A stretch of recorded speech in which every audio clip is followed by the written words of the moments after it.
Sa katahimikan ng malawak na mansyon ng mga Mendoza, isang tunog lang ang nagahari, ang walang tigil na pag-iyak ng kambal. Para kay Clara, ang tunog na yon ay hindi ingay. Ito ang tibok ng kanyang puso, ang ritmo ng kanyang paghinga sa loob ng 6 na buwan. Halos hindi na niya maramdaman ang pananakit ng kanyang likod at braso. Manhid na ang buong katawan niya sa pagod.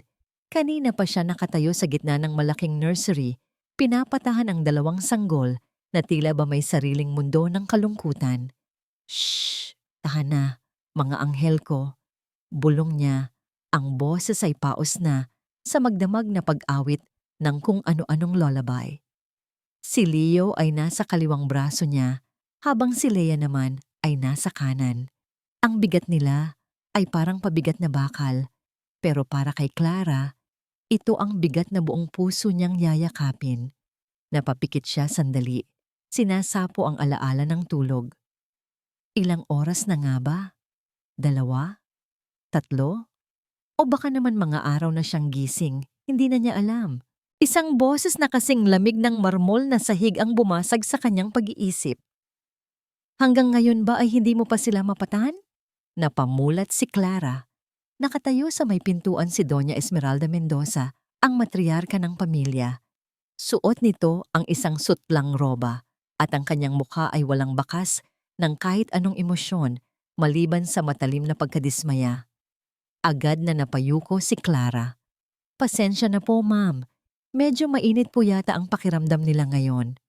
Huwag mo akong bigyan ng mga dahilan, Clara. Mariing sabi ni Doña Esmeralda, naglakad ito papalapit. Ang bawat hakbang ay tila isang paghatol. Binabayaran ka para alagaan sila, hindi para hayaan silang mag-ingay buong gabi. Ginugulo mo ang buong pamamahay. Naramdaman ni Clara ang pag-init ng kanyang mga mata. Gusto niyang sabihin na hindi naman nagrereklamo ang ibang katulong.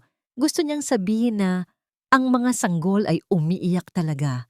Gusto niyang sabihin na ginagawa niya ang lahat ng kanyang makakaya. Pero wala siyang sinabi.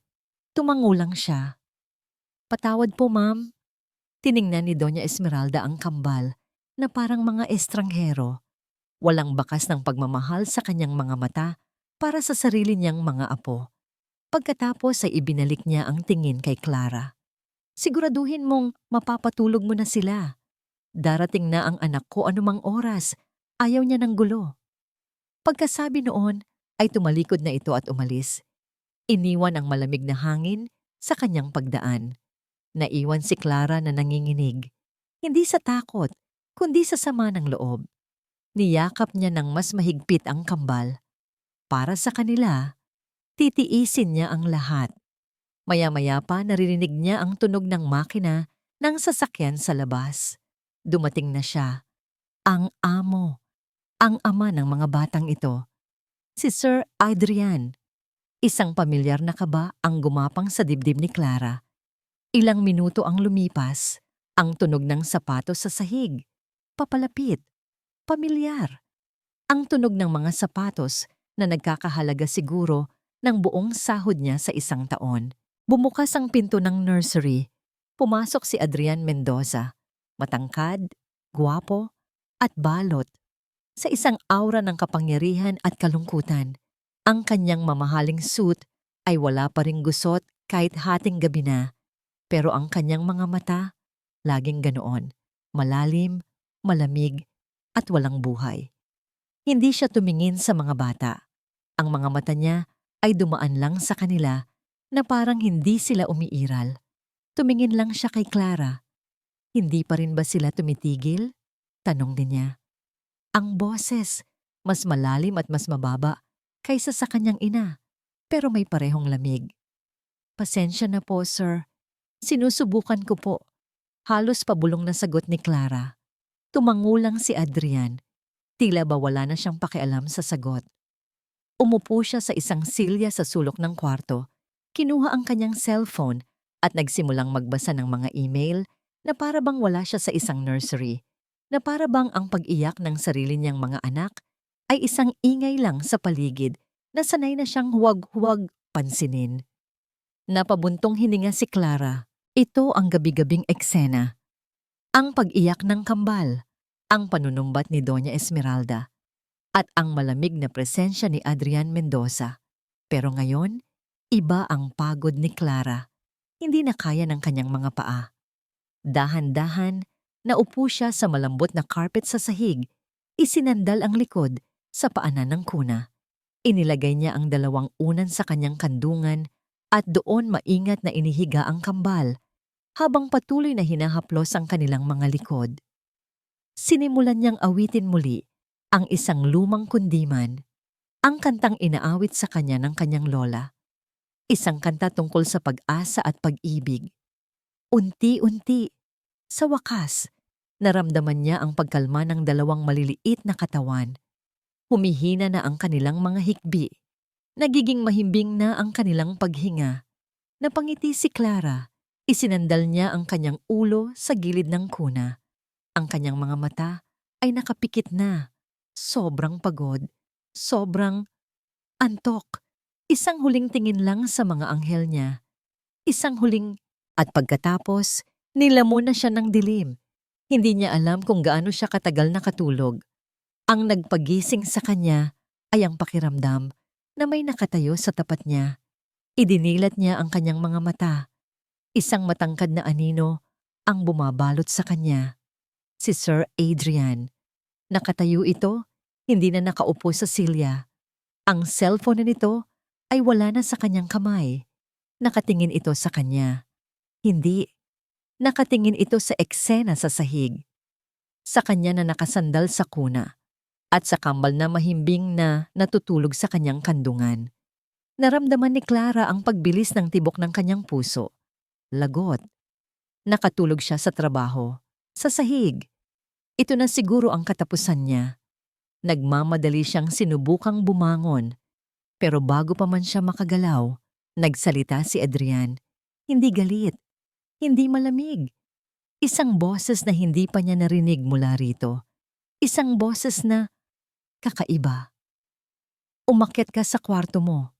Napatingin si Clara sa kanya, naguguluhan, at dalhin mo ang mga bata.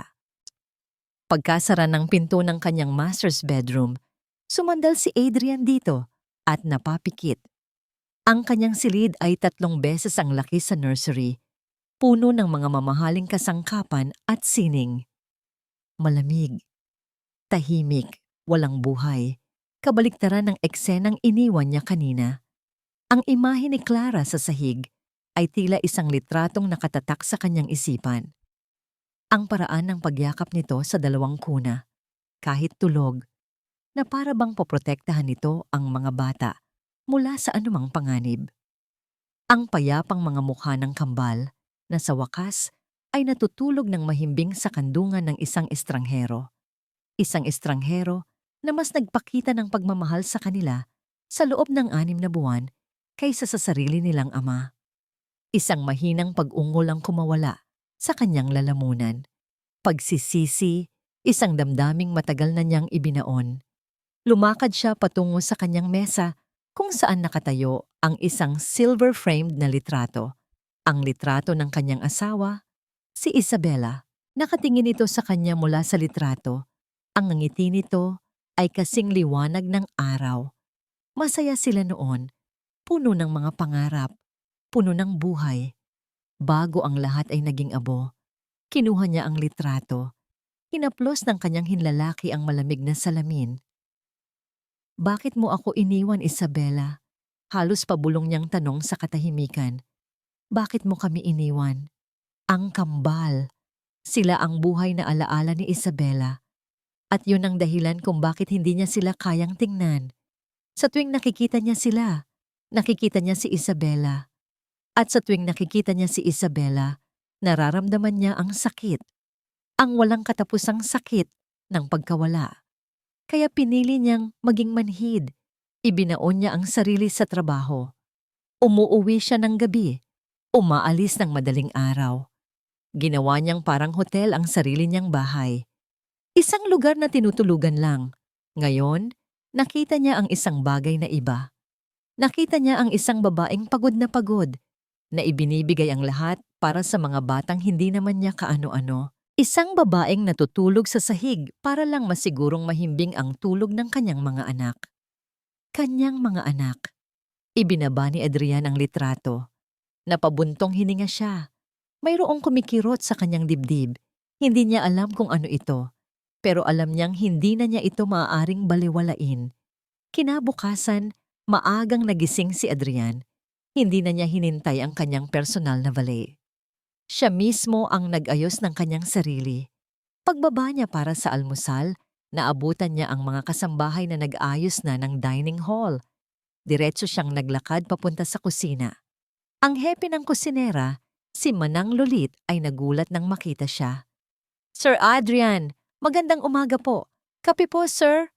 Gulat na tanong nito. Bihira siyang makita sa kusina. "Mamaya na, Manang," sabi ni Adrian. Ang boses ay kasing formal at seryoso pa rin gaya ng dati.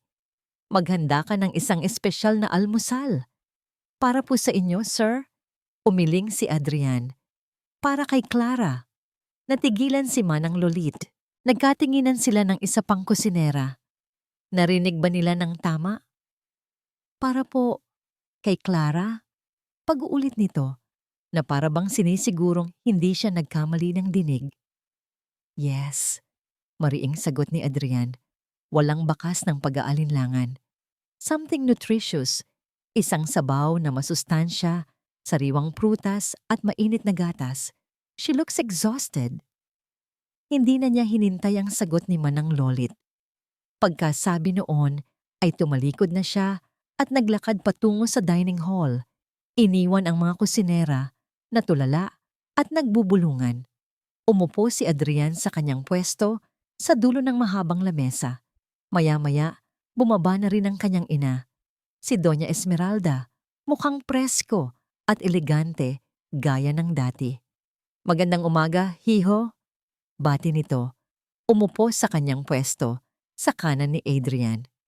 "You're early today." "Magandang umaga, ma." Tipid na sagot ni Adrian. Ang atensyon ay nasa kanyang tablet kung saan nakabukas ang mga ulat mula sa kumpanya. Nagsimula silang kumain sa karaniwang katahimikan, ngunit ang mga mata ni Doña Esmeralda ay matalas. Napansin niya ang isang espesyal na tray na inihahanda ng isang katulong sa gilid. Hindi ito para sa kanya at tiyak na hindi para kay Adrian. "Ano yan?" tanong niya. Ang boses ay kaswal pero may bahid ng awtoridad.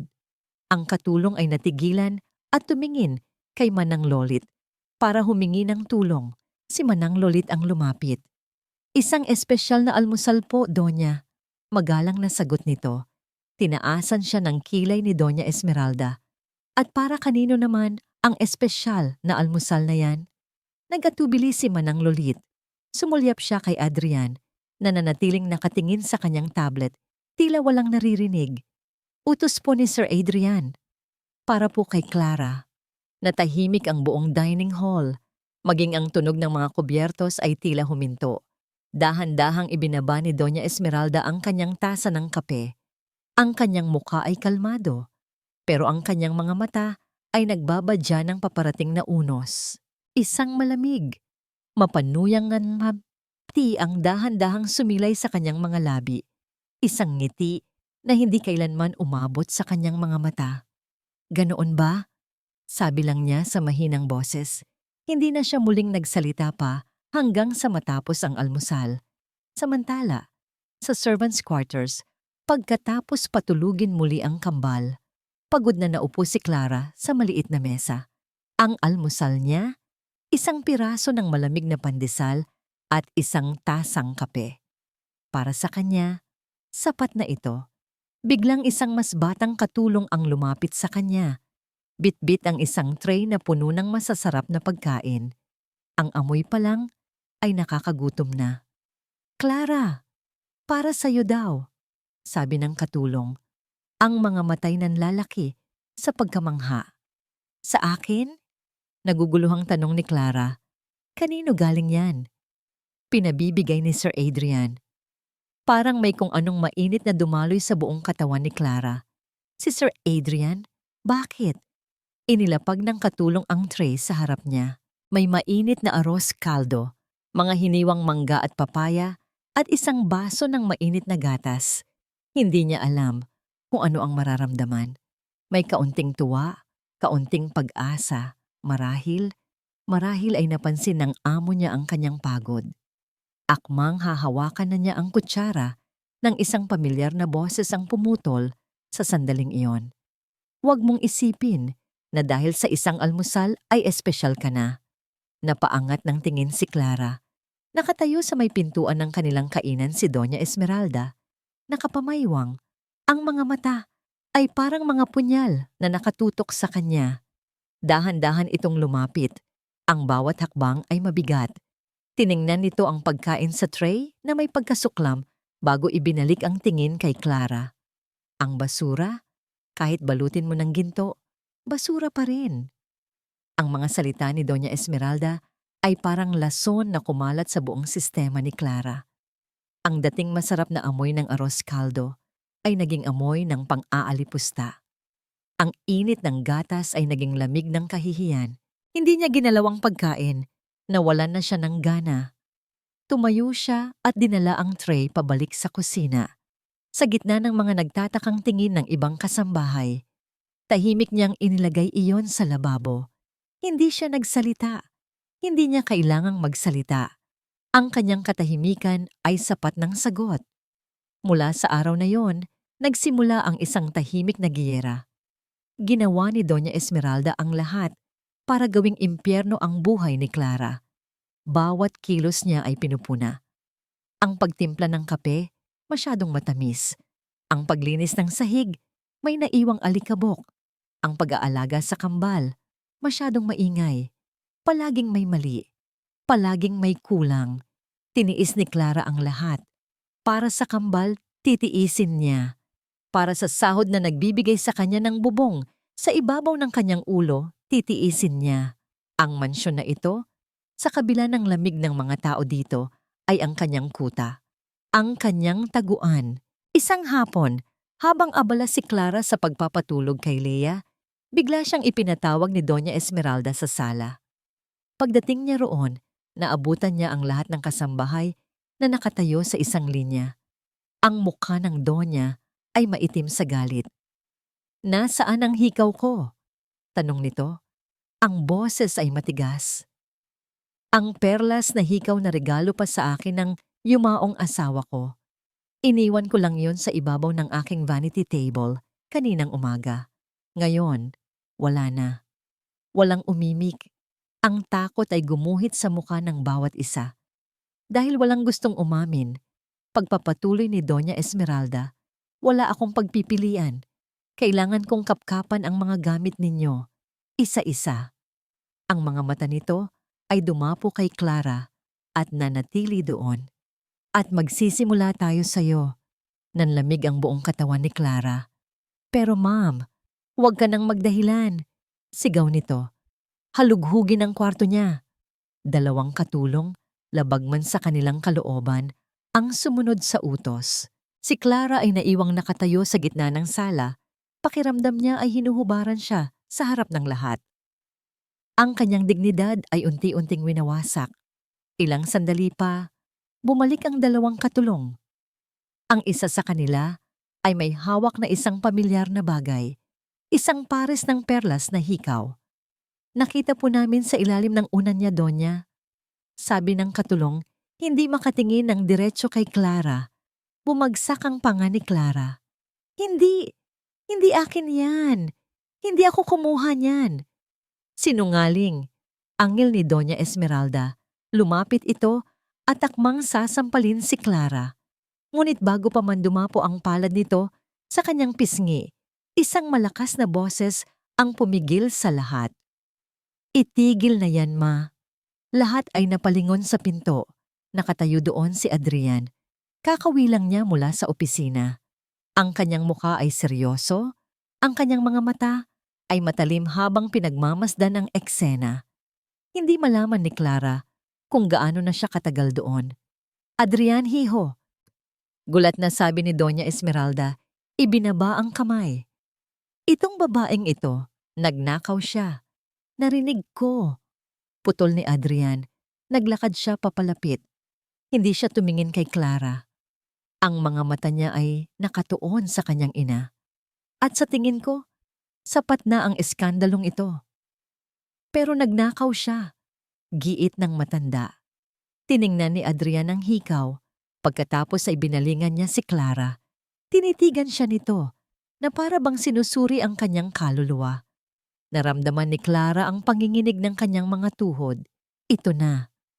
Maniniwala rin siya sa kanyang ina. Paaalisin na siya. Ngunit pagkatapos ng ilang segundo ng nakakabinging katahimikan, nagsalita si Adrian. Ibalik niyo ang hikaw sa kwarto ni Mama. Utos niya sa isang katulong. At kayong lahat, bumalik na sa mga trabaho ninyo. Adrian, protesta ni Doña Esmeralda. Tapos na ang usapan, Ma, mariing sabi ni Adrian. At sa unang pagkakataon, narinig ni Clara ang pagtaas ng boses nito laban sa kanyang ina. Hindi ko papayagan ang ganitong klaseng gulo sa bahay ko. Lalo na kung base lang sa mga walang basehang akusasyon. Walang basehan, nakita sa gamit niya. At sino ang nag-utos na halughugin ang gamit niya? Ikaw. Tapos na ang usapan. Pagkasabi noon ay tumalikod na si Adrian at nagsimulang umakyat sa hagdan. Naiwan si Doña Esmeralda na nanginginig sa galit. Ang mukha ay namumula. Tiningnan niya si Clara na may pagbabanta. Isang tingin na nangangakong hindi pa ito tapos. Nakatayo lang si Clara, tulala. Hindi makapaniwala sa nangyari. Ipinagtanggol siya. Ang malamig, malayo, at walang pakialam na si Adrian Mendoza ay ipinagtanggol siya. Dahan-dahan siyang tumalikod at halos takbuhin ang daan, pabalik sa nursery, pumasok sa maliit na kwartong katabi nito na para sa kanya. Isinara niya ang pinto at sumandal dito. Ang kanyang puso ay kumakabog ng napakabilis, hindi sa takot, hindi sa galit. Isang kakaibang init ang gumapang sa kanyang dibdib, isang maliit, mahiyaing usbong ng pag-asa. Sa gitna ng lahat ng kadiliman, isang tao ang kumampi sa kanya. Nang gabing iyon, habang mahimbing na natutulog ang kambal sa kanilang mga kuna, naupo si Clara sa gilid ng kanyang kama. Yakap niya ang kanyang mga tuhod, ninanamnam ang katahimikan at ang kakaibang pakiramdam na yon. Marahil ay may pag-asa pa. Biglang nag-vibrate ang kanyang lumang cellphone sa ibabaw ng maliit na mesa. Kinuha niya ito. Isang mensahe mula sa isang numerong hindi nakarehistro. Binuksan niya ito. Dalawang pangungusap na nagpaguho sa munting pag-asang itinayo niya. Kilala pa ba kita, Clara? O dapat sabihin kong, asawa ko? Ang cellphone ni Clara ay naging isang halimaw na natutulog sa kanyang bulsa. Bawat vibrate, bawat tunog ng text message ay nagpapadala ng yelo sa kanyang mga ugat. Ang mensaheng iyon, ang pangalan ng lalaking matagal na niyang tinakasan, Marco. Ang kanyang asawa, naging doble ang kanyang pag-iingat. Bawat anino sa pasilyo, bawat tunog ng sasakyan sa labas, ay nagpapatindig ng kanyang balahibo. Ang mansyon na dati niyang kuta ay unti-unting nagiging isang kulungan na may mga bintanang salamin kung saan pakiramdam niya ay anumang oras ay may nakamasid. Ilang araw ang lumipas na walang kasunod na mensahe. Nagsimula siyang umasa na baka panaginip lang yon. Isang masamang biro, isang maling numero, ngunit isang hapon, habang pinapalitan niya ng lampin si Leo, tumunog ang kanyang cellphone. Isang unknown number ang tumatawag. Nanginginig ang kamay na sinagot niya ito. Hello? Kamusta na, mahal ko? Ang boses na yon, malaahas, puno ng pekeng tamis na nagtatago ng kamandag. Nanigas si Clara. Hindi niya kayang magsalita. Bakit hindi ka nagsasalita? Bakit hindi ka nagsasalita? Tumawa ang boses sa kabilang linya. Isang tawang nagpabaliw sa kanya noon. Hindi mo ba na-miss ang asawa mo? Ang tagal kitang hinanap, Clara. Ang galing mong magtago, ha? Anong kailangan mo, Marco? Sa wakas ay nahanap ni Clara ang kanyang boses, kahit na ito'y pabulong at nanginginig. Simple lang, kailangan ko ng pera. At alam kong nagtatrabaho ka sa isang mayamang pamilya. 1 milyon. Bigyan mo ako ng 1 milyon at hindi na kita guguluhin pa. 1 milyon? Napahawak si Clara sa kanyang dibdib. Saan siya kukuha ng ganoong kalaking pera? Ang sahod niya ay sapat lang para sa kanyang sarili at sa kaunting ipon. Wala akong ganyang pera, Marco. Alam mo yan. Gawan mo ng paraan. Naging matigas ang boses nito. Alam kong mayaman ang mga amo mo. Gumawa ka ng paraan, Clara. O baka naman gusto mong bisitahin kita dyan at ipaliwanag ko sa kanila kung sino ka talaga. Isang takas na asawa. Isang sinungaling. Wag, Marco, pakiusap. 1 linggo, Clara. Bibigyan kita ng 1 linggo. At pagkatapos ay ibinaba nito ang tawag. Nabitawan ni Clara ang cellphone. Napasandal siya sa pader, humihingal na parang tinakbo niya ang buong Maynila. Ang nakaraan na pilit niyang ibinabaon ay humuhukay pabalik para ilibing siya ng buhay. Ang mga sumunod na araw ay naging isang malabong panaginip. Siya ay balisa at laging tuliro. Ang kanyang mga kamay ay nanginginig. Minsan, nahuhuli niya ang sarili niyang nakatulala. Ang isip ay lumilipad sa pag-iisip kung paano makahanap ng pera o kung paano makakatakas muli. Dahil sa kanyang pagkalito, isang araw, habang nagdadala siya ng isang tray ng tsaa para kay Doña Esmeralda, natabig niya ang isang mamahaling porselanang plorera sa pasilyo. Ang tunog ng pagbasag nito ay umalingaw-ngaw sa buong mansyon. Natigilan si Clara, nakatingin sa mga pira-pirasong bubog sa sahig. Ang kanyang puso ay bumagsak. Lagot. Ito na talaga ang katapusan niya. Nagmamadali siyang lumuhod para pulutin ang mga bubog. Hindi na inalintana ang posibilidad na masugatan. Clara! Anong ginawa mo? Narinig niyang sigaw ng isang katulong mula sa malayo. Pero bago pa man may ibang makalapit, isang anino ang humarang sa kanya. Si Adrian. Hindi siya sumigaw. Hindi siya nagalit. Lumuhod ito sa harap niya. Kinuha ang kanyang kamay na akmang pupulot ng isang matulis na bubog. Hayaan mo na yan, sabi nito. Ang boses ay kalmado. Baka masugatan ka. Napaangat ng tingin si Clara. Ang mga mata ni Adrian ay nakatingin sa kanya. Puno ng isang emosyon na hindi niya mabasa. Pag-aalala? Sir, ako na po. Pasensya na po. Tumayo ka, sabi ni Adrian. Hinawakan siya sa braso at marahang itinayo. Tiningnan nito ang kanyang mukha.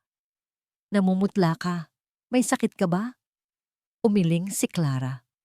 Wala po, sir. Pagod lang po siguro. Pero hindi na kumbinsi si Adrian. Tinitigan siya nito ng matagal. Sa mga sandaling iyon, nakalimutan ni Clara si Marco. Nakalimutan niya ang kanyang mga problema. Ang tanging nakikita niya ay ang mga mata ng kanyang amo. Mga matang sa unang pagkakataon ay tila nakikita talaga siya. Hindi bilang isang katulong, kundi bilang isang tao. Kinagabihan, habang pinapatulog niya ang kambal, isang katok sa pinto ang kanyang narinig. Si Adrian. May dala itong isang maliit na paper bag. Iniabot niya ito kay Clara. Ano po ito, sir? Gamot. Para sa lagnat at sakit ng ulo, sabi nito.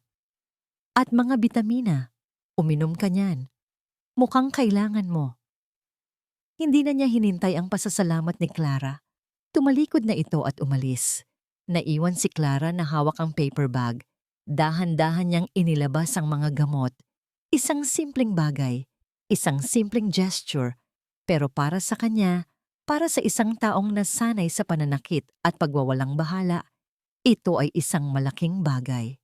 Nang gabing iyon, sa kanyang maliit na kwarto, tinitigan ni Clara ang Vicks at ang strip ng Biogesic na ibinigay ni Adrian. Napahawak siya sa kanyang dibdib. Isang parte sa kanya ay nagigising. Isang parte na natatakot umasa, pero hindi maiwasang makaramdam ng kaunting init. Ngunit ang init na yon ay agad na pinalitan ng yelo nang mag-vibrate muli ang kanyang cellphone. Isang larawan ang ipinadala ni Marco. Isang larawan niya, kuha mula sa malayo, habang naglalaro, kasama ang kambal sa hardin ng mansyon kaninang umaga. Malinaw na malinaw. At sa ilalim ng larawan, isang mensahe. Ang gaganda naman ng mga anak natin. Oras na para bisitahin kayo ng papa. Sa loob ng nursery, tila huminto ang oras para kay Adrian. Nakamasid siya habang maingat na inilalapag ni Clara si Leo sa changing table. Ang mga galaw ni Clara ay puno ng kasiguraduhan at lambing. Isang bagay na pilit hinahanap ni Adrian sa kanyang sarili. "Sir?" Pukaw ni Clara sa kanya. Medyo nag-aalangan. "Sigurado po kayo?" Tumango si Adrian. Huminga siya ng malalim, tinanggal ang kanyang mamahaling relo at ipinatong sa gilid. "Turuan mo ako." Lumapit siya sa tabi ni Clara. Naamoy niya ang pamilyar na amoy nito. Isang halimuyak ng baby powder at simpleng sabon. Hindi matapang, hindi nakakahilo, tulad ng mga pabango ng mga babaeng nakakasalamuha niya sa mga business party. Ito ay amoy ng tahanan. "Dahan-dahan lang po, sir," gabay ni Clara. Hinawakan nito ang kamay niya para ituro kung paano ang tamang pagpunas. Nang magdikit ang kanilang mga balat, naramdaman ni Adrian ang isang kuryente na gumapang mula sa kanyang daliri hanggang sa kanyang dibdib. Tumingin siya kay Clara. Nakayuko ito, nakatutok sa ginagawa, pero napansin niya ang pamumula ng pisngi nito. Sa unang pagkakataon, nahawakan niya ang kanyang anak nang walang takot. Ang maliit na binti ni Leo, ang malambot na balat, napangiti ang sanggol sa kanya. At sa sandaling iyon, naramdaman ni Adrian ang pagguho ng pader na itinayo niya sa paligid ng kanyang puso. "Ang galing niyo po, sir," nakangiting sabi ni Clara. Tumingin ito sa kanya at ang mga mata nito ay nagniningning. Akmang sasagot sana si Adrian. Gusto niyang sabihin na salamat sa pagtitiyaga nito nang biglang tumunog ang cellphone ni Clara sa ibabaw ng mesa. Ang nangiti sa mga labi ni Clara ay biglang naglaho. Napalitan ito ng takot. Isang matinding takot na nagpaalis ng kulay sa kanyang mukha. Tinitigan ni Clara ang telepono na para bang isa itong bomba. Hindi siya gumagalaw. Kumunot ang noo ni Adrian. "Hindi mo ba sasagutin yan?" "Hindi na po, sir. Baka wrong number lang po." Nanginginig na sagot ni Clara. Pero patuloy pa rin ang pag-ingay ng telepono. Lumapit si Adrian. Ang kanyang instinct ay nagsasabing may mali. "Sagutin mo, Clara, o ako ang sasagot." Nanginginig ang kamay na kinuha ni Clara ang telepono at inilagay sa kanyang tainga. Hello." Hindi naririnig ni Adrian ang sinasabi ng nasa kabilang linya. Pero nakikita niya ang epekto nito kay Clara. Ang mga mata nito ay napuno ng luha. Nagsimula itong manginig ng malala. Wala akong pera." Bulong ni Clara. Halos humihikbi na. "Parang awa mo na." "Wag dito." Hindi na nakapagpigil si Adrian. Sa isang mabilis na galaw, inagaw niya ang cellphone mula sa kamay ni Clara. "Sino to?" Anggil ni Adrian sa telepono. Ang boses niya ay mababa, pero puno ng babala. Ang CEO voice na kinatatakutan ng kanyang mga empleyado. Natahimik ang kabilang linya sandali, bago narinig niya ang isang tawang mapang-uyam. "Oh, ang mayamang amo. Ibigay mo sa asawa ko ang telepono." "Asawa?" Nagdilim ang paningin ni Adrian. Tumingin siya kay Clara na ngayon ay nakasandal na sa pader, umiiyak at takot na takot. "Makinig kang mabuti," maring sabi ni Adrian sa lalaki.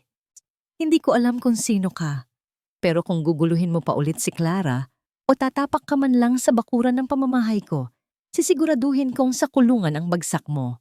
Naiintindihan mo? Hindi mo ako kilala. I am Adrian Mendoza. Subukan mo ako." Putol niya. Pinindot niya ang end call nang may diin at agad na blinok ang numero. Ibinaba niya ang telepono at lumingon kay Clara. Nakatayo lang ito doon, yakap ang sarili. Nanginginig na parang basang sisiw sa gitna ng bagyo. Ang babaeng nagbibigay ng init sa kanyang mga anak, ngayon ay mukhang basag na basag. Lumapit si Adrian sa kanya. Clara, sorry po, sir. Alis na po ako. Hindi ko po gustong madamay kayo. Humahagulgol na sabi nito. Akmang tatakbo palabas. Pero hinawakan siya ni Adrian sa braso. Hinila siya nito pabalik. Wala kang pupuntahan, sabi ni Adrian. Pero, ligtas ka dito.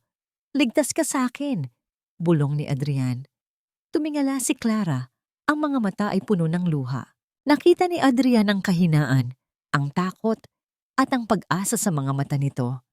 At hindi niya maipaliwanag kung bakit, pero naramdaman niya ang matinding pagnanais na protektahan ito. Naalisin ang lahat ng sakit nito. Dahan-dahan, inangat ni Adrian ang kanyang kamay at pinunasan ng luha sa pisngi ni Clara. Ang balat nito ay mainit. Napatigil si Clara sa paghikbi. Ang kanilang mga mata ay nagtagpo. Ang hangin sa pagitan nila ay biglang nagbago.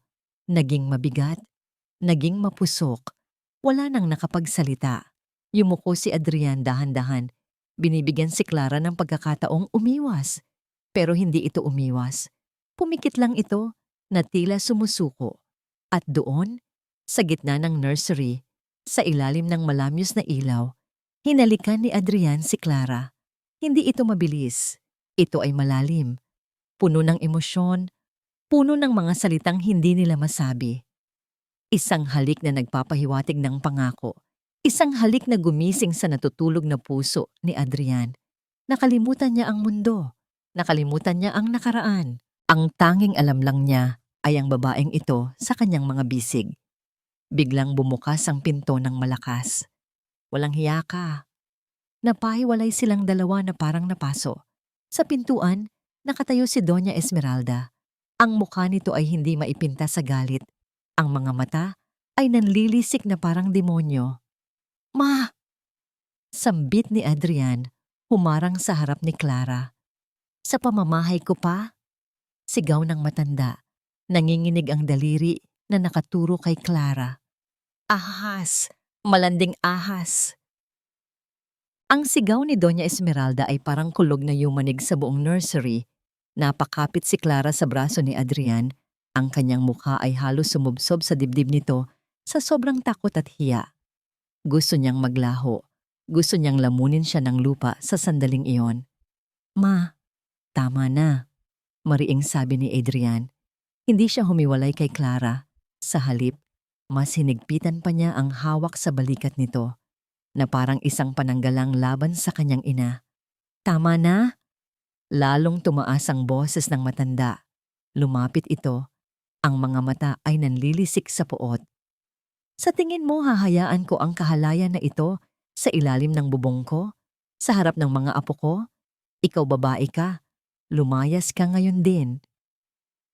Akmang susugurin ni Doña Esmeralda si Clara para hilahin palabas, pero humarang si Adrian. Ang kanyang tindig ay matigas, hindi matitinag. Walang aalis, deklara ni Adrian. Ang boses niya ay hindi sumisigaw, pero may bigat na nagpatigil sa kanyang ina. Natigilan si Doña Esmeralda.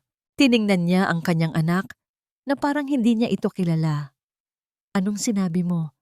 Kinakampihan mo ang katulong na ito kaysa sa sarili mong ina? Hindi ito tungkol sa kampihan, ma. Si Clara ang nag-aalaga sa mga anak ko. Siya ang kailangan nila. At huminto sandali si Adrian at tumingin kay Clara. Kailangan ko siya. Nanlaki ang mga mata ni Clara. Maging si Doña Esmeralda ay napasinghap. Ang katahimikan sa kwarto ay nabasag lang ng mahinang iyak ni Lea mula sa kuna. Huminga ng malalim si Doña Esmeralda. Itinuwid niya ang kanyang tindig at inayos ang kanyang roba. Ang galit sa kanyang mukha ay napalitan ng isang malamig at kalkuladong ekspresyon. Mas nakakatakot ito kaysa sa kanyang pagsigaw. Sige, sabi ng matanda. Isang nangiting mapakla ang sumilay sa kanyang labi.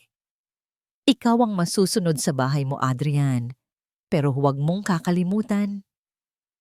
Ang bahay na ito ay puno ng alaala ni Isabela at hindi ko hahayaan na dungisan ito ng kung sino-sino lang. Binalingan niya si Clara. Kung mananatili ka rito, magtrabaho ka. Hindi ka reyna. Linisin mo ang lumang opisina sa dulo ng pasilyo sa third floor. Ngayon din. Nanlamig si Clara. Ang kwartong yon, ang opisina ni Isabela. Walang pumapasok doon simula nang mamatay ang asawa ni Adrian. Ipinagbabawal iyon. Ma, nakalak ang kwartong yon, tutol ni Adrian. E di buksan? Hamon ni Doña Esmeralda. O baka naman gusto mong ako na mismo ang magkaladkad sa kanya palabas? Tumingin si Clara kay Adrian. Nakita niya ang pagtutol sa mata nito, pero ayaw na niyang lumala pa ang gulo. Ayaw niyang mag-away ang mag-ina nang dahil sa kanya.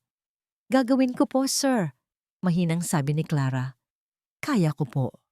Bumuntong hininga si Adrian, halatang labag sa loob. Mag-ingat ka. Pagkaalis ni Adrian at ng kanyang ina, naiwan si Clara na nanginginig ang mga tuhod, ang halik, ang sigawan, ang proteksyon ni Adrian. Ang damdamin niya ay parang buhawi, pero wala siyang oras para mag-isip. Kailangan niyang sumunod. Umakyat si Clara sa third floor. Ang pasilyo doon ay madilim at tahimik, parang ibang mundo kumpara sa ibaba. Binuksan niya ang pinto ng opisina. Bumungad sa kanya ang amoy ng luma, alikabok, lumang papel, at ang natitirang amoy ng matapang na pabango na marahil ay kay Isabela. Binuksan niya ang ilaw. Ang kwarto ay elegante. May malaking mahogany na mesa, mga estante ng libro na abot hanggang kisame, at isang malaking painting ni Isabela sa gitna. Sa painting, nakangiti si Isabela. Napakaganda niya. Sopistikada, ang layo-layo kumpara kay Clara na isang hamak na katulong lang. Patawad po, ma'am, bulong ni Clara sa painting habang sinisimulan niyang punasan ang makapal na alikabok sa mga estante. Wala po akong intensyong agawin siya o ang pwesto niyo. Habang nagpupunas, naramdaman ni Clara ang bigat ng tingin ni Isabela mula sa painting. Para bang sinusundan siya nito. Ilang oras siyang naglinis. Nang makarating siya sa likurang bahagi ng isang malaking estante ng libro, napansin niya na may isang libro na hindi pantay ang pagkakahanay. Sinubukan niyang itulak ito pabalik pero matigas. Hinila niya ito palabas para linisin ang likod. Laking gulat niya nang makita na mayroong maliit na puwang sa likod ng mga libro. Isang taguan. Sa loob nito, may isang maliit na kahong gawa sa kahoy. Luma na ito at may mga ukit na bulaklak.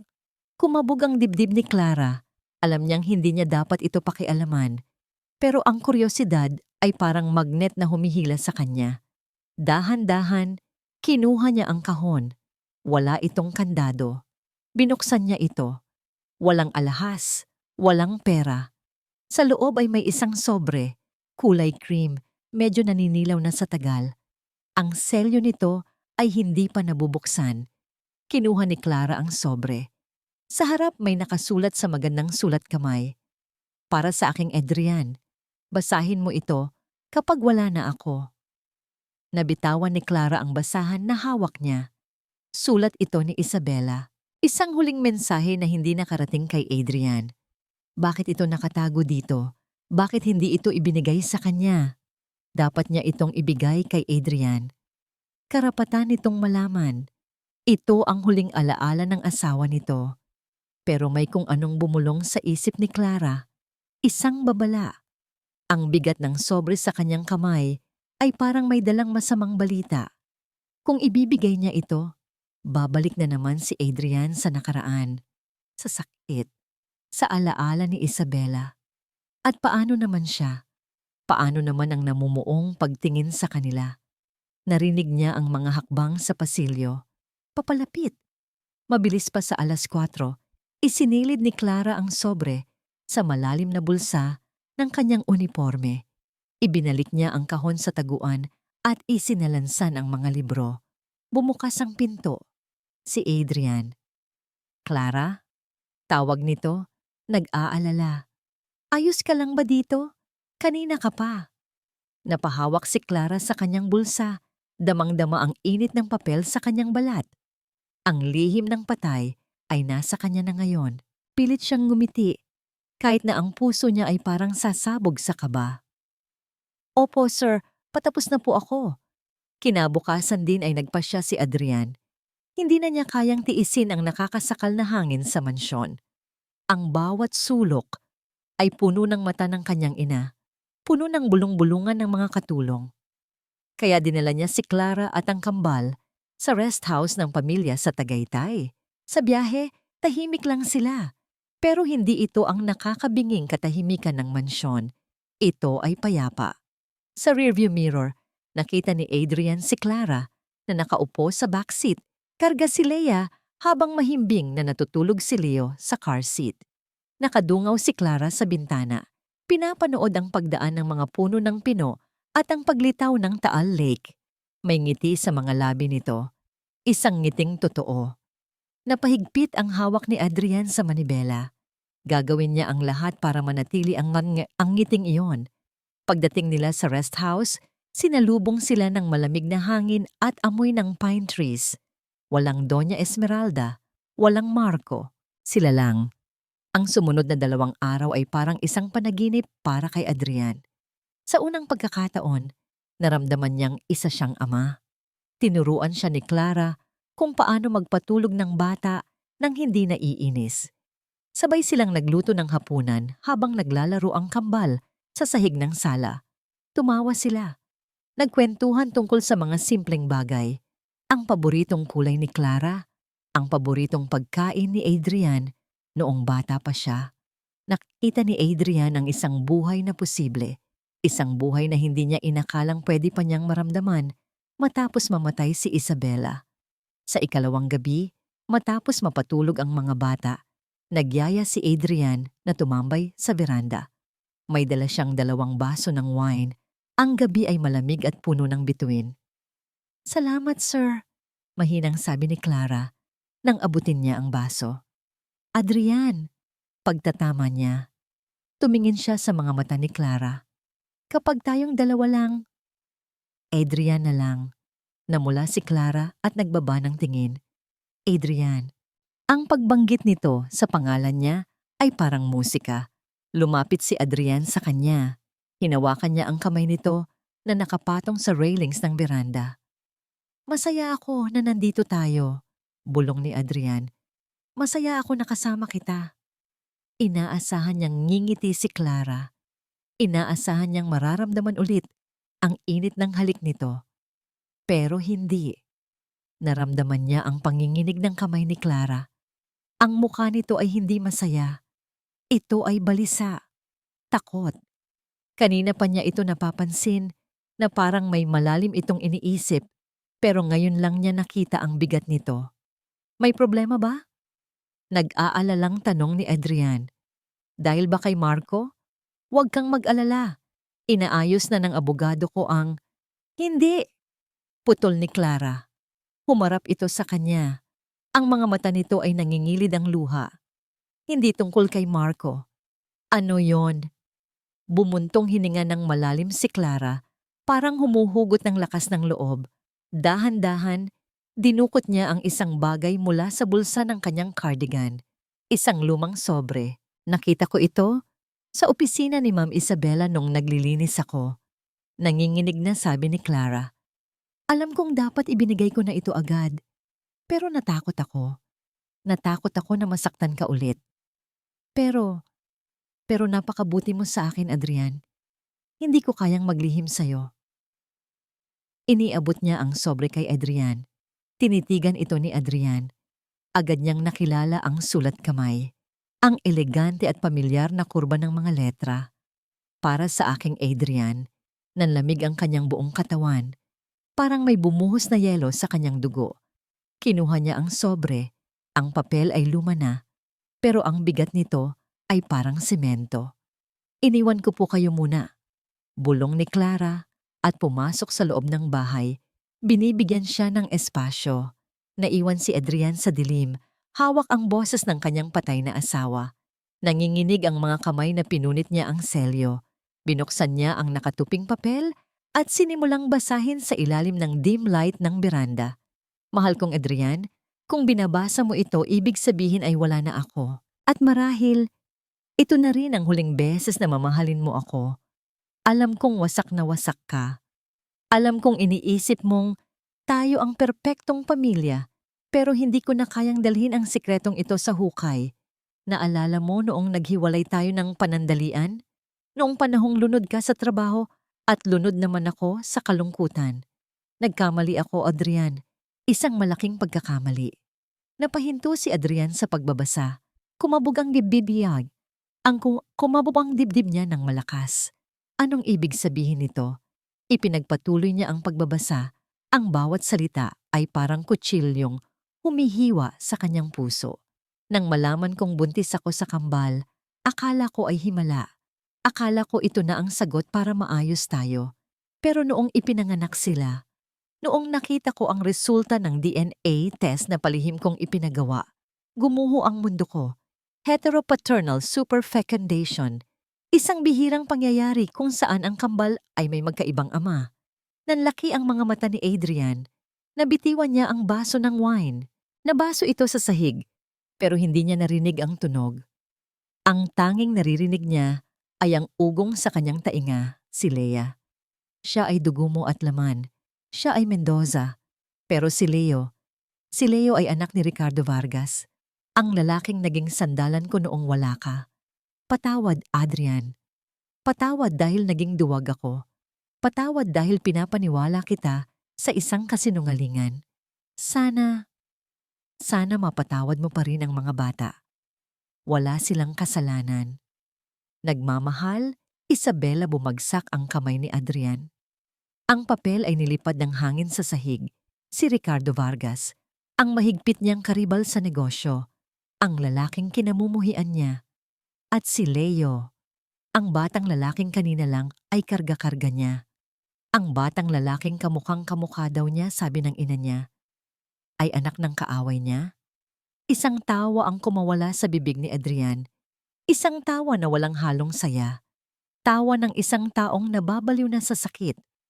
Ang pamilyang inaakala niyang totoo. Ang mga batang iniiyakan niya. Kalahati nito ay kasinungalingan. Kalahati nito ay hindi sa kanya. Ang sakit ay napalitan ng galit. Isang nag-alab, nakabubulag na galit. Galit kay Isabela, galit kay Ricardo, at galit sa... Lumingon siya sa pintuan ng bahay. Nakatayo doon si Clara, nakatingin sa kanya ng may pag-aalala. Sa isip ni Adrian, ang lahat ay naghalo-halo. Ang pagtatago ni Clara ng sulat. Ang tiyempo ng pagbibigay nito ngayon kung kailan hulog na siya. Alam ba niya? Alam ba ng lahat? At siya lang ang tanga? Naglakad si Adrian palapit kay Clara. Ang kanyang mga hakbang ay mabigat. Ang kanyang mukha, na kanina lang ay puno ng pagmamahal, ngayon ay parang bato na sa tigas. Adrian, tawag ni Clara. Umatras nang makita ang dilim sa mukha nito. Tumigil si Adrian sa tapat niya. Ang mga mata niya ay walang emosyon, kundi purong hinala. Alam mo ba ito? Tanong niya. Ang boses ay matalim at malamig. Ang alin? Ang nilalaman ng sulat. Sigaw ni Adrian na nagpatalon kay Clara. Binasa mo ba? Alam mo ba na ang isa sa mga batang inaalagaan mo ay bunga ng kataksilan? Hindi ko binas. Naiiyak na sagot ni Clara. Sinungaling. Tinitigan ni Adrian si Clara. Sa kanyang nasasaktang puso, hindi na niya makita ang babaeng mahal niya. Ang nakikita na lang niya ay isa pang babaeng may tinatagong sikreto. Isa pang babaeng wawasak sa kanya. Pare-pareho lang kayo. Bulong ni Adrian puno ng pait. Lahat kayo. Puro kasinungalingan. Parang binuhusan ng asido ang puso ni Clara sa mga salitang binitawan ni Adrian. Pare-pareho lang kayo. Ang sabi nito, ang boses ay basag na basag. Lahat kayo. Puro kasinungalingan. Gustong hawakan ni Clara ang braso ni Adrian. Gusto niyang ipaliwanag na wala siyang kinalaman sa nilalaman ng sulat, na natakot lang siya, na mahal niya ang mga bata at mahal niya si Adrian. Pero sa tuwing hahakbang siya palapit, umaatras si Adrian na parang nandidiri sa kanya. Adrian, maniwala ka. Hindi ko binas. Pagmamakaawa ni Clara, ang luha ay walang tigil sa pagpatak. Umalis ka sa harapan ko. Madiin na utos ni Adrian. Hindi siya nakatingin kay Clara. Nakatingin siya sa kawalan. Hawak pa rin ang nilukot na sulat ng kanyang namayapang asawa. Bago ko makalimutan na may pinagsamahan tayo. Ang sakit. Mas masakit pa ito kaysa sa anumang sampal o bugbog na inabot niya noon kay Marco.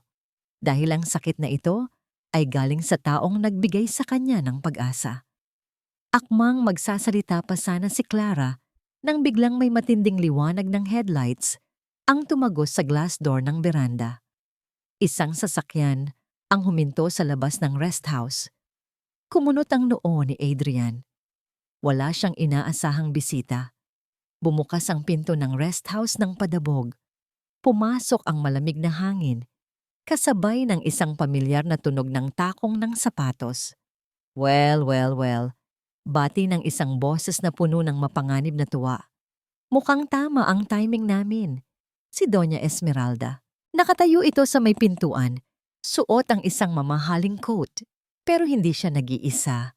Sa likuran niya, lumabas ang isang lalaking naging bangungot ni Clara sa loob ng maraming taon. Si Marco.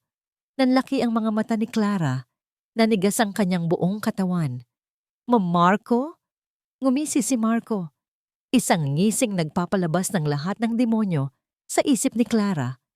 Hello, Mrs. Ko. Namiss mo ba ako? Anong ginagawa niyo dito? Sigaw ni Adrian.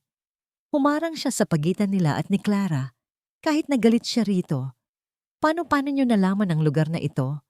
Tumawa ng mahina si Doña Esmeralda. Naglakad ito papasok. Tiningnan ang magulong ayos ng beranda. Ang basag na baso ng wine. Ang nilukot na papel sa kamay ni Adrian at ang umiiyak na si Clara. Madaling maghanap ng tao kung may pera ka, hiyo, sabi ng Donya. Tiningnan niya si Marco at madali ring makahanap ng kakampi. Adrian, paalisin mo sila. Nanginginig na bulong ni Clara.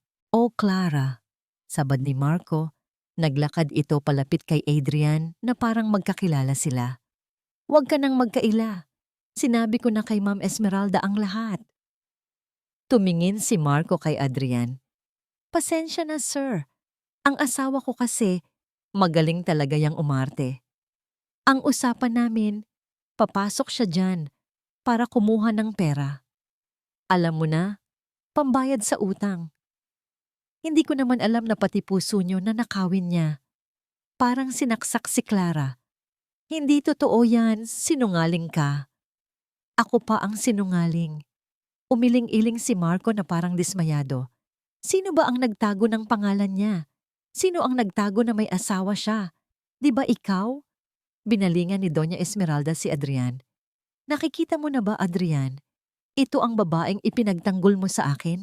Isang kriminal, isang manloloko. Kasabwat niya ang lalaking ito para perahan tayo. Tiningnan ng Donya ang papel na hawak ni Adrian. Napansin niya ang panginginig ng kamay ng anak. At mukhang, hindi lang yan ang tinatago niya. Dugtong ni Esmeralda, matalas ang instinto. Ano yang hawak mo? Hindi sumagot si Adrian. Ang utak niya ay parang sasabog. Ang revelasyon sa sulat ni Isabela na ang isa niyang anak ay hindi sa kanya.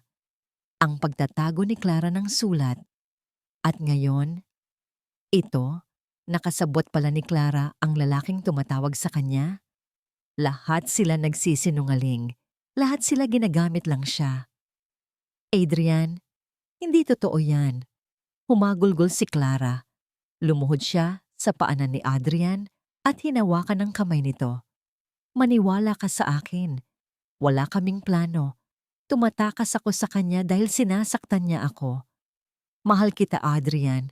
Mahal ko ang mga bata. Tumingin si Adrian kay Clara. Nakita niya ang mga luha, pero nakita rin niya ang mukha ni Isabela, ang mukha ng panloloko. Dahan-dahan, tinanggal ni Adrian ang pagkakahawak ni Clara sa kamay niya. "Umalis na kayo," mahinang sabi ni Adrian. "Adrian, umalis na kayo!" Sigaw ni Adrian. Isang sigaw na puno ng sakit, galit at pagkadurog. "Ayaw ko nang makita ang pagmumukha ninyong lahat. Layas!" Ngumiti ng tagumpay si Doña Esmeralda. "Narinig mo ang anak ko, Clara. Kunin mo na ang gamit mo." Hinila ni Marco si Clara patayo ng marahas. "Tara na, uwi na tayo." "Bitawan mo ako." Pumiglas si Clara, pero malakas si Marco. Tumingin si Clara kay Adrian sa huling pagkakataon.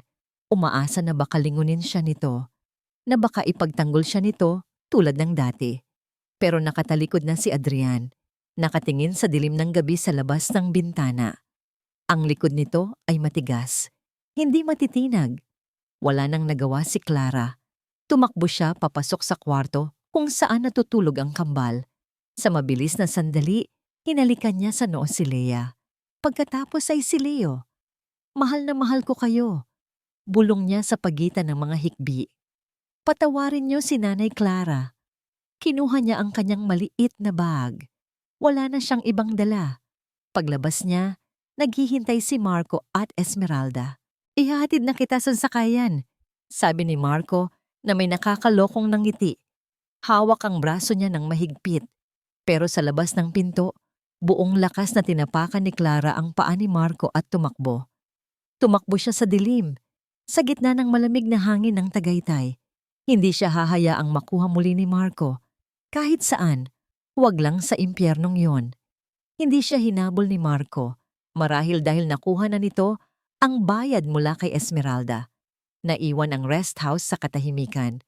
Umalis na rin si Doña Esmeralda at Marco, dala ang tagumpay na nakuha nila ang gusto nila. Sa loob ng sala, naiwang mag-isa si Adrian. Nakatayo siya sa gitna ng katahimikan. Wala na ang tawa ni Clara. Wala na ang amoy ng niluluto nito. Dahan-dahan, napaupo siya sa sofa. Ang kanyang mga mata ay dumako sa sahig. May naiwan doon. Isang maliit na bagay, isang rattle. Ang paboritong laruan ni Leo na laging hawak ni Clara para patawanin ng bata. Pinulot ito ni Adrian. Ang tunog ng rattle ay umalingaw-ngaw sa walang laman na bahay. Isang tunog na masakit pakinggan. Tiningnan niya ang sulat ni Isabela sa isa niyang kamay at ang laruan sa kabila. Ang katotohanan at ang pagmamahal, ang sakit at ang ligaya. Nawala ang lahat. At sa unang pagkakataon, matapos ang maraming taon, sa gitna ng malamig na gabi, yumuko si Adrian Mendoza at humagulgol ng iyak na parang isang batang naulila. Bumalik sila sa mansyon ng mga Mendoza kinabukasan, pero hindi ito pag-uwi. Para itong pagpasok sa isang sementeryo. 3 araw na ang nakalipas simula noong gabing iyon sa Tagaytay. 3 araw na walang tulog si Adrian. Sa loob ng nursery, umiiyak si Leo. Iyak ng isang batang naghahanap ng kalinga. Sinubukan ni Adrian na alugin ang bote ng gatas. Natapon ng powder sa mamahaling carpet. Mainit masyado ang tubig. Ang gulo. "Tahan na!" pakiusap ni Adrian. Ang boses ay paos at pagod. Binuhat niya si Leo. Ang batang tinukoy sa sulat bilang anak ni Ricardo Vargas. Ang bunga ng kataksilan. Ang dugo ng kanyang kaaway. Tinitigan ni Adrian ang mukha ng sanggol. Hinahanap niya ang mukha ni Ricardo. Hinahanap niya ang dahilan para kamuhian ng batang ito. Pero habang umiiyak si Leo, isang maliit na kamay ang humawak sa daliri ni Adrian. Mahigpit. Ang mga mata nito ay nakatingin sa kanya. Puno ng tiwala, puno ng pagkilala na siya ang ama. Bumigat ang dibdib ni Adrian. Tumulo ang luha mula sa kanyang mga mata. "Anak ko," bulong niya. Niyakap ng mahigpit si Leo. "Anak kita. Wala akong pakialam kung kanino kang dugo. Ako ang tatay mo." Sa sandaling iyon, nagliwanag ang isip ni Adrian. Ang galit kay Isabela ay naroon pa rin. Pero ang pagmamahal niya sa mga bata ay mas matimbang. At si Clara na nagmahal sa mga batang ito nang walang hinihinging kapalit. Si Clara na itinaboy niya dahil sa pride at sakit. Biglang bumukas ang pinto. Pumasok ang kanyang private investigator, si Mr. Cruz. Sir Adrian, seryosong bati nito. May inabot itong folder. Nakuha ko na ang bank records na ipinapahanap nyo. Inilapag ni Adrian si Leo sa kuna at kinuha ang folder. Binuksan niya ito. Isang bank transfer receipt. 2 araw bago ang insidente sa Tagaytay. Ang nagpadala, Esmeralda Mendoza. Ang tumanggap, Marco de los Reyes. Ang halaga, 5 milyon. Nanginginig ang kamay ni Adrian, hindi sa lungkot, kundi sa purong galit. Binayaran ng sarili niyang ina, ang asawa ni Clara, para sirain sila. Para palabasin na mukhang pera si Clara. Nilukot ni Adrian ang papel sa kanyang kamao. Alagaan niyo muna ang mga bata. Utos niya sa isang yaya na nasa labas ng pinto. Bumaba si Adrian sa hagdan. Ang bawat hakbang ay parang kulog. Natagpuan niya ang kanyang ina sa veranda, payapang umiinom ng tsaa habang nagbabasa ng magazine. Adrian, hiho? Bati ni Doña Esmeralda. Hindi man lang nag-angat ng tingin. Mabuti at bumaba ka na. May nahanap na akong bagong agency para sa mga yaya. Sisiguraduhin kong mas profesional sila kaysa sa babaeng yon. Magkano ma? Natigilan si Doña Esmeralda. Ibinalaba niya ang tasa. Anong pinagsasabi mo? Inihagis ni Adrian ang nilukot na papel sa mesa. Tumalbog ito at bumagsak sa tabi ng platito ng tsa. Magkano ang halaga ng kaligayahan ng anak mo? 5 milyon. Namutla si Doña Esmeralda nang makita ang pangalan sa resibo. Pero mabilis siyang nakabawi. Itinaas niya ang kanyang chin, puno ng pagmamalaki. Ginawa ko lang kung ano ang nararapat, Adrian. Nililigtas kita. Ang babaeng yon ay walang kwenta, may asawa, at mahal ko siya. Sigaw ni Adrian. Ang boses niya ay umalingaw-ngaw sa buong mansyon. Napatayo si Doña Esmeralda. Mahal? Isang katulong? Hahayaan mong dungisan niya ang pangalan ng mga Mendoza? At yang mga bata. Alam kong nabasa mo ang sulat. Ang isa dyan ay bastardo. Hindi mo kadugo. Wala akong pakialam sa dugo. Lumapit si Adrian sa kanyang ina.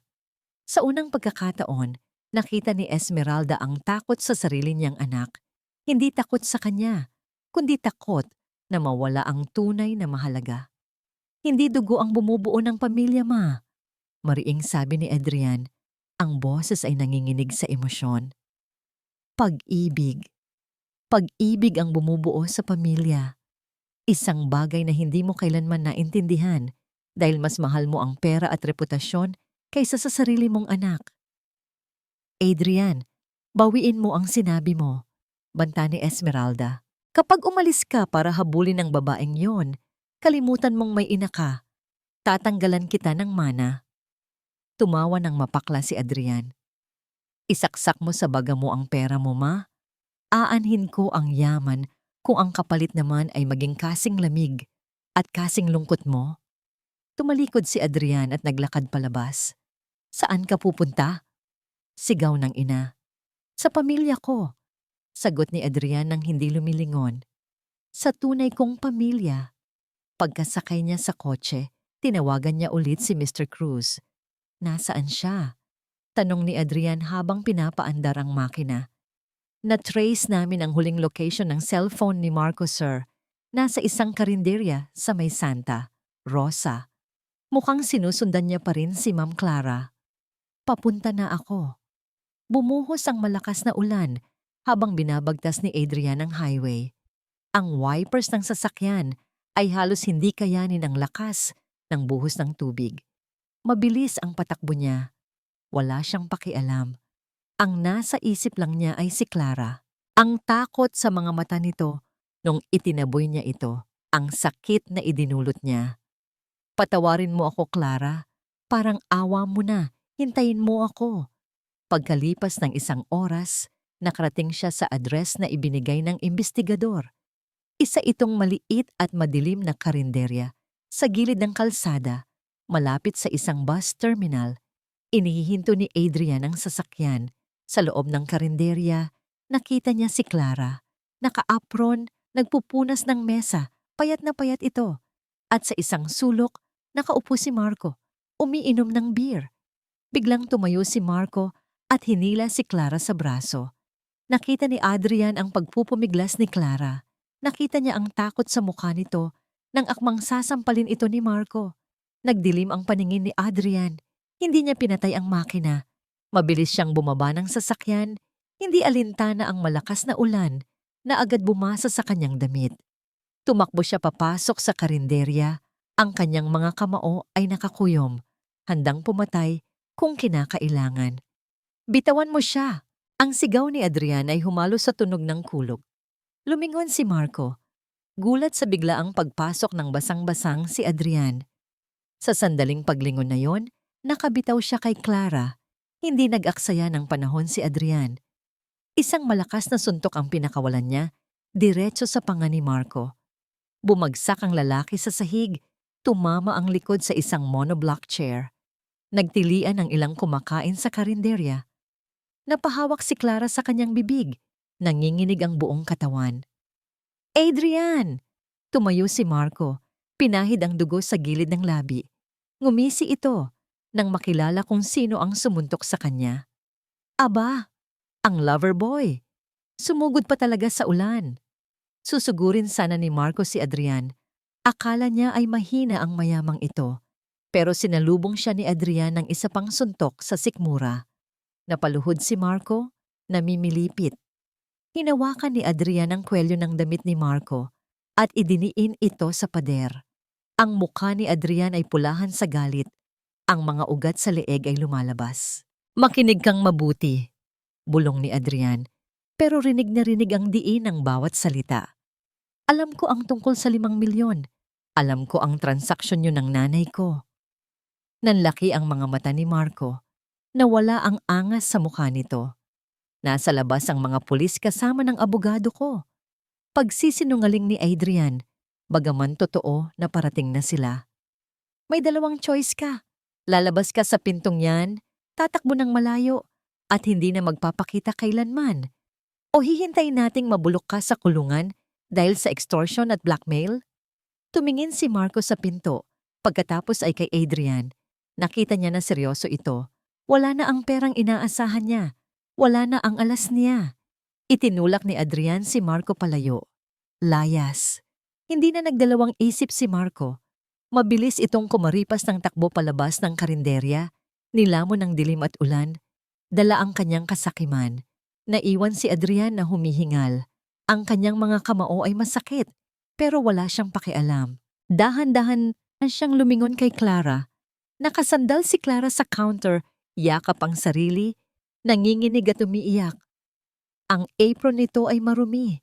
Ang buhok ay magulo. Pero para kay Adrian, siya pa rin ang pinakamagandang babae sa mundo. Lumapit si Adrian. Clara! Napaatras si Clara ng kaunti. Ang takot ay nasa mata pa rin. Bakit? Bakit ka nandito? Akala ko ba galit ka? Gago ako, garalgal na sabi ni Adrian. Lumuhod siya sa harap ni Clara. Hindi alintana ang maruming sahig. Hinawakan niya ang mga kamay nito. Ang lalamig ng mga ito. Gago ako dahil naniwala ako sa galit kaysa sa puso ko. Patawarin mo ako, Clara. Pero ang sulat, ang mga bata, wala akong pakialam. Umiling si Adrian. Tumutulo na rin ang luha kasabay ng tubig ulan sa kanyang mukha. Anak ko sila. Pamilya ko sila. At ikaw ang buhay ko. Hindi ko kayang mabuhay sa mansyon na yon kung wala ka. Tinitigan ni Clara ang mga mata ni Adrian. Hinanap niya ang anumang bakas ng pagdududa pero wala siyang nakita. Tanging pagsisisi at pagmamahal lang. Unti-unting bumigay ang mga tuhod ni Clara. Napaupo siya sa sahig kasama ni Adrian. Niyakap siya ni Adrian ng mahigpit. Sobrang higpit na parang takot na takot itong mawawala siya ulit. Isinubsob ni Clara ang mukha niya sa basang dibdib ni Adrian at doon, ibinuhos niya ang lahat ng sakit at takot na kinimkim niya. Umuwi na tayo, bulong ni Adrian sa buhok ni Clara. Umuwi na tayo sa mga anak natin. Sa labas, patuloy ang malakas na buhos ng ulan. Pero sa loob ng maliit na karinderya, sa bisig ng isa't isa, nahanap nila ang katahimikan. Tumigil na ang ulan nang huminto ang sasakyan ni Adrian sa tapat ng malaking bakal na gate ng mansyon. Tahimik ang paligid. Ang basang kalsada ay kumikislap sa ilalim ng liwanag ng buwan. Napatingin si Adrian sa passenger seat. Tulog si Clara. Ang ulo nito ay nakasandal sa bintana. Ang mga kamay ay mahigpit pa ring nakayakap sa kanyang sarili. Kahit sa pagtulog, mukha itong pagod na pagod, pero payapa na ang mukha. Hinaplos ni Adrian ang pisngi ni Clara. Nandito na tayo, bulong niya. Dahan-dahang iminulat ni Clara ang kanyang mga mata. Nang makita niya ang pamilyar na harapan ng mansyon, bumalik ang takot sa kanyang mukha. Napahawak siya sa braso ni Adrian. Paano ang mama mo?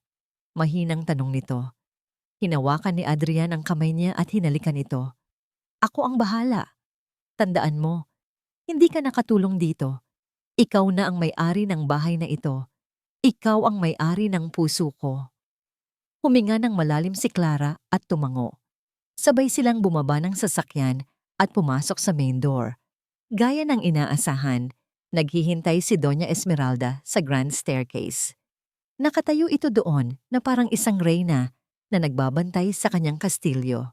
Nang makita niya si Clara, nakasama ni Adrian, at magkahawak kamay pa, ang mukha nito ay namutla sa galit. Ang lakas ng loob mong ibalik ang babaeng yan dito, mariing sabi ng Donya. Ang boses nito ay umaalingaw-ngaw sa mataas na kisame. Pagkatapos ng lahat ng sinabi ko, pagkatapos mong malaman ang totoo tungkol sa mga bata, hinawakan ni Adrian nang mahigpit ang kamay ni Clara nang maramdaman niyang nanginginig ito. Ang totoo, ma, kalmadong sagot ni Adrian. Tumingala siya sa kanyang ina. Wala na ang takot. Wala na ang pag-aalinlangan. Ang totoo ay, mahal ko ang mga batang yon. Si Leo, si Lea, anak ko sila. Ako ang nagpapalit ng lampin nila. Ako ang nagpapatahan sa kanila. Ako ang ama nila. Kahibangan, sigaw ni Esmeralda. Anak siya ng iba. Anak siya ni Ricardo Vargas. So what? Hamon ni Adrian. Dugo lang yon, ma. Isang biological fact. Pero ang pagiging pamilya, pinipili yon. At pinipili ko sila. Pinipili ko si Clara. Naglakad si Adrian paakyat ng ilang hakbang. Hila si Clara. Tinitigan niya ang ina sa mata.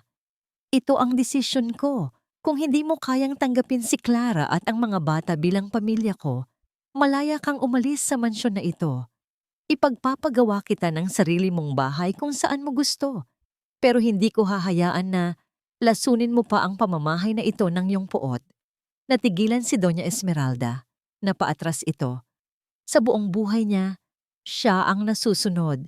Siya ang batas. Pero ngayon, nakikita niya sa mga mata ng anak ang isang pader na hindi niya kayang tibagin. Tumingin siya kay Clara, pagkatapos ay kay Adrian. Nakita niya ang determinasyon. Walang salitang lumabas sa bibig ng Donya. Sa huli, tinalikuran niya sila at pumasok sa kanyang kwarto. Isinara ang pinto ng padabog. Iyon ang tunog ng kanyang pagkatalo. Napabuntong hininga si Adrian at niyakap si Clara. Tapos na, ligtas na tayo. Umakyat sila sa nursery. Pagpasok nila, payapang natutulog ang kambal. Lumapit si Clara sa mga kuna. Tumulo ang luha niya nang makita muli ang mga anghel niya. Hello, bulong niya. Hinahaplos ang buhok ni Leo. Andito na si nanay. Hindi na ako aalis. Lumapit si Adrian sa tabi niya. Inakbayan siya. Tinitigan nila ang mga bata. Sa sandaling iyon, hindi na mahalaga kung sino ang tunay na ama. o kung ano ang sasabihin ng mundo. Buo na sila. Lumipas ang 6 na buwan. Ang hardin ng mansyon ay puno ng tawanan. Ipinagdiriwang ang unang kaarawan ng kambal. Wala nang malamig na aura ang bahay. Ang mga bintana ay nakabukas. Pinapapasok ang sikat ng araw. Ang mga katulong ay nakangiti habang nagsisilbi ng pagkain. Si Doña Esmeralda ay lumipat na sa isa nilang rest house sa Batangas. Pinili nitong mapag-isa kaysa lunukin ang kanyang pride. Isang malungkot na desisyon pero nagbigay ito ng kapayapaan sa mansyon. Nakaupo si Clara sa damuhan, suot ang isang simpleng puting bestida. Gumagapang palapit sa kanya si Lea at Leo, nag-uunahan sa pagkuha ng laruan. Dahan-dahan lang, natatawang sabi ni Clara. Mula sa veranda, pinapanood sila ni Adrian. Hawak niya ang isang baso ng juice. Nakangiti. Ang pagbabago ay hindi naging madali. Maraming gabi silang nag-usap ni Clara tungkol sa nakaraan, tungkol sa sakit. Inayos nila ang lahat ng legal na problema kay Marco, na ngayon ay nasa kulungan na. Pero sa bawat pagsubok, mas tumibay sila. Lumapit si Adrian kay Clara at umupo sa tabi nito sa damuhan. Agad na kumandong si Leo sa kanya. Binuhat niya ito at hinalikan sa pisngi. Kamukhang kamukha ito ni Isabella, pero ang tawa nito ay kay Adrian. Happy birthday, big boy! Bati ni Adrian. Sumandal si Clara sa balikat ni Adrian. Salamat, bulong nito. Para saan? Dahil tinanggap mo kami. Dahil minahal mo kami. Hinawakan ni Adrian ang kamay ni Clara at pinagsiklop ang kanilang mga daliri. Tumingin siya sa paligid, sa mansyon na dati ay parang nitso, pero ngayon ay puno na ng buhay. Sa mga anak niya na tumatawa, sa babaeng nagturo sa kanya kung paano mabuhay ulit. Naalala niya ang sinabi ng ina niya noon, na ang pamilya ay tungkol sa dugo at pangalan. Mali ito. Niyakap niya si Clara at ang mga bata. Ako ang dapat magpasalamat, sagot ni Adrian. Puno ng emosyon ang boses. Hinalikan niya si Clara sa noo habang lumulubog ang araw, nagbibigay ng kulay ginto sa kanilang munting paraiso. Dahil sa inyo, nahanap ko ang daan pauwi. Tumingin siya sa mga mata ni Clara at sa unang pagkakataon, wala nang mga multo ng kahapon. Ito ang aking tahanan, bulong ni Adrian. At sa wakas, ang puso ng bilyonaryo at ang puso ng katulong ay tumibok sa iisang ritmo, ang ritmo ng wagas na pag-ibig. At diyan nagtatapos ang kwento ni na Clara at Adrian, isang patunay na ang tunay na tahanan ay hindi nasusukat sa laki ng bahay o sa yaman ng pamilya, kundi sa lawak ng pagmamahal na kayang ibigay ng puso. Sa inyong lahat na sumabay, sa bawat kabanata, mula sa unang yak ng kambal, sa madilim na nursery, hanggang sa liwanag ng pag-asa sa hardin, taos puso akong nagpapasalamat. Salamat sa paglalaan ninyo ng oras at emosyon para samahan ako sa biyaheng ito. Aaminin ko, may mga gabi habang isinusulat ko ang kwentong ito na tumutulo rin ang aking mga luha. Lalo na noong isinulat ko ang eksena sa Tagaytay, kung saan tinalikuran ni Adrian si Clara. Napakabigat sa dibdib. Parang gusto ko silang yakapin pareho at ibulong na, huwag kayong sumuko dahil may pag-asa pa. Ang kwentong ito ay hindi lamang katang-isip. Ito ay inspirasyon mula sa kwento ng marami sa atin. Ang mga tulad ni Clara na nagmamahal nang walang hinihintay na kapalit. At mga tulad ni Adrian na natutong ang tunay na pagkalalaki ay nasa kakayahang magpatawad at maging ama, kaduguman o hindi. Sila ang patunay na ang pamilya ay hindi laging ibinibigay sa atin ng tadhana. Minsan, ito ay pinipili natin. Ito ay parang isang halamang kailangang alagaan. Kahit may bagyo, kahit may mga lamat ang nakaraan, basta't dinidiligan ng tiwala at pag-unawa, uusbong at uusbong pa rin ang pagmamahal. Pero bago tayo tuluyang magpaalam, may isa akong tanong na naiwan sa isip ko. At gusto ko ring itanong sa inyo, kung ikaw ang nasa katayuan ni Adrian, kaya mo rin bang tanggapin ng buong puso ang isang batang hindi mo naman kadugo? Kaya mo bang kalimutan ang sakit ng pagtataksil para mabuo ang isang pamilya? Gusto kong marinig ang boses ninyo. I-comment ninyo sa ibaba ang inyong mga sagot at saloobin. Napakahalaga ng bawat kwento ninyo sa akin. Kung naantig ang inyong puso ng kwentong ito, sana ay i-like at i-share ninyo ang video na ito para mas marami pa tayong mapalakas ang loob at mapaalalahanan tungkol sa kapangyarihan ng pag-ibig. Maraming salamat po. Hanggang sa muli nating kwentuhan. Ingat kayo palagi.